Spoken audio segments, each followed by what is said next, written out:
Chief. Mr. Dizon. Bakit? Pwede ko ba kayong makausap?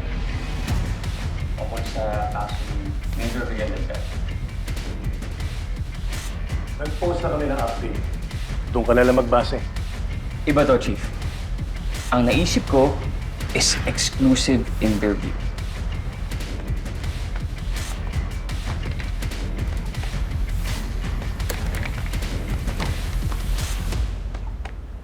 Kumbaga, springboard lang yung kaso ni Major Delgado. Pero ang tutumbukin natin, Chief, ay mga successful operations dito sa Balagos. Pampabango, kumbaga.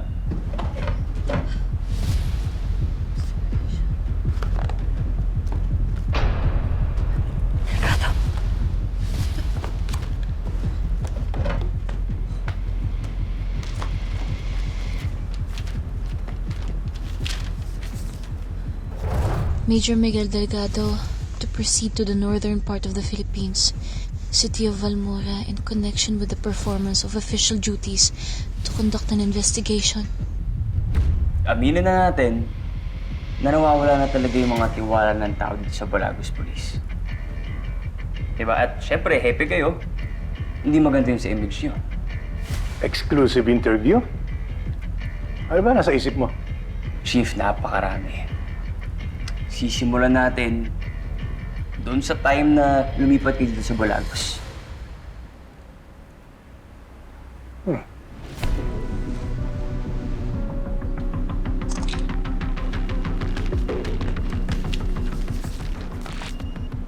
Area of operation, northern part of the Philippines. Target, Verdugo. So, Chief, once na ma-establish na natin yung mga successful operations dito sa Balagos, then it will be easier na for the people to trust you and Balagos Police again. Maganda naman. Malaki may tutulog niyan. So, Chief, kailan tayo pwede magsimula? Pag-iisipan ko muna. Excuse me. Chief, actually, do you think we can start tomorrow? At pwedeng magsimula tayo sa kaso ni Major Miguel Delgado.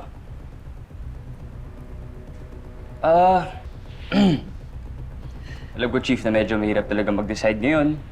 Pero palagay ko, magiging maganda talaga to sa Balagos at sa reputasyon nyo. Sige.